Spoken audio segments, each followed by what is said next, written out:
Welcome to Jayasree's kitchen. இன்னைக்கு நம்ம பார்க்க போற ரெசிபி வெண்டைக்காய் புளிக்குழம்பு.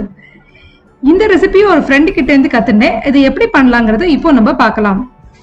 இந்த வெண்டைக்காய் புளிக்குழம்புக்கு முதல்ல 3 டீஸ்பூன் நல்லெண்ணெயை வந்து ஒரு பேன்ல ஆட் பண்ணிக்கலாம். அதோட 1 டேபிள் ஸ்பூன் தனியா, அதுக்கப்புறம் 1 டேபிள் ஸ்பூன் கடலைப்பருப்பு, அதுக்கப்புறமா 3 வத்த மிளகா, அதுக்கப்புறம் கொஞ்சமா ஒரு பிஞ்ச் வந்து வெந்தயம், 1/2 டீஸ்பூன் மிளகு, 1/2 டீஸ்பூன் ஜீரகம், அதுக்கப்புறம் ஒரு 4 பல்லு பூண்டு.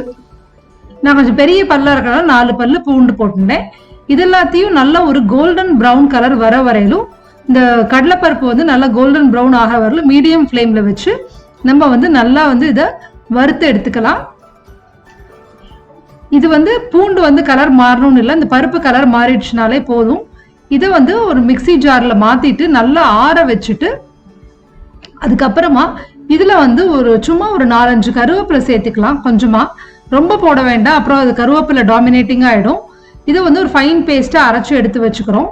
ஒரு 2 டேபிள் ஸ்பூன் நல்லெண்ணெயை அந்த கடாயிலேயே விட்டுண்டு, அதுல வந்து நான் வந்து 1 கப்பு இங்க வெண்டைக்காயை வந்து கொஞ்சம் பெருசா வெட்டி வச்சிருக்கேன். ஒரு 7 வெண்டைக்காய். அதை வந்து நல்லா வாஷ் பண்ணிட்டு நல்லா தொடச்சிட்டு, ஈரம் போக தொடச்சிட்டு, அதுக்கப்புறமா வந்து இந்த மாதிரி கொஞ்சம் பெருசா வந்து கட் பண்ணி வச்சிருக்கேன். அதை போட்டு நல்லா நம்ம வதக்கிட்டு இருக்கலாம். இது வந்து கொஞ்சம் பாதி வதங்கினதுக்கு அப்புறமா நம்ம இதுல வந்து கொஞ்சமா உப்பு சேர்த்துக்கலாம். ரொம்ப உப்பு போட வேண்டாம், ஏன்னா குழம்புல நம்ம உப்பு போட போறோம். இந்த வெண்டைக்காய்க்காக தான் நம்ம லேசா போட்டுக்கிறோம். இப்போ இந்த வெண்டைக்காய்க்கு பதிலாக கத்திரிக்காய் போட்டுக்கலாம், பாவக்காய் சேர்த்துக்கலாம், இல்லாட்டினா சுண்டைக்காய் வத்தல் வந்து சேர்த்துக்கலாம்.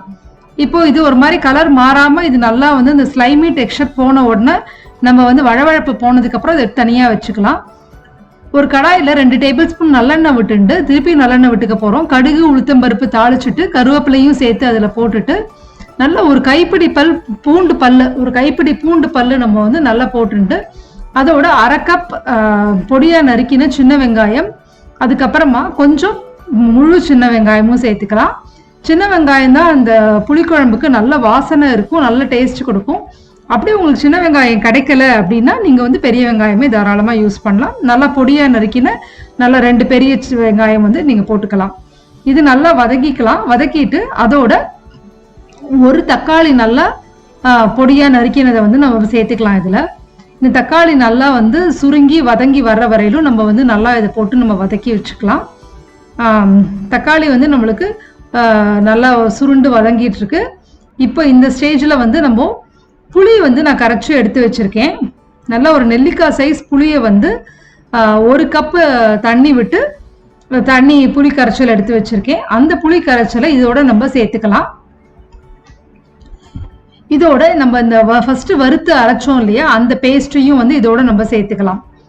சேர்த்துட்டு இதோட 1 table spoon red chilli powder, அப்புறம் நான் 1 டேபிள் ஸ்பூன் தனியா பொடி சேர்த்துட்டு இருக்கேன். உங்களுக்கு வேணும்னா நீங்க சாம்பார் பொடி கூட 2 டேபிள் ஸ்பூனா சேர்த்துக்கலாம்.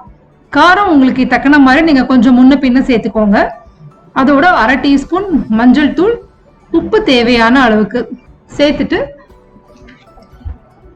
இதை வந்து நல்லா மிக்ஸ் பண்ணிட்டு, இதோட 1 கப் நம்ம தண்ணியும் சேர்த்து ஆட் பண்ணிக்கலாம். அந்த மிக்ஸி அலம்பின வாட்டரையே நான் வந்து அதுல சேர்த்துக்கிறேன்.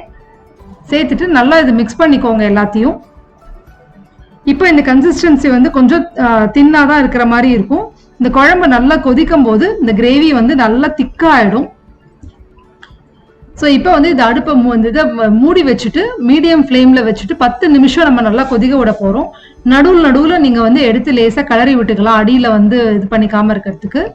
10 நிமிஷத்துக்கு அப்புறமா நம்ம முன்னாடி வறுத்து வச்சிருந்தோம் இல்லையா அந்த வெண்டைக்காய், அதையும் நம்ம இதுல சேர்த்துக்கலாம்.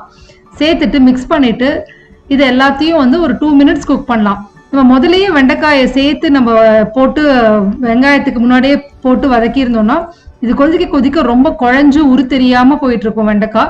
ஸோ இது மாதிரி தனியா போடுறச்சு அது வந்து ரொம்ப நல்லா இருக்கும், அது பார்க்கறதுக்கும் நல்லா இருக்கும். கத்திரிக்காய் போட்டாலும் நீங்க தனியா முதலையே பாவக்காய், கத்திரிக்காய், சுண்டைக்காய் எதுவாக இருந்தாலும் முதலையே நல்லா வதக்கிட்டு எடுத்து வச்சுட்டு தனியா வந்து அதுக்கப்புறமா லாஸ்டா மேலே போடுங்க.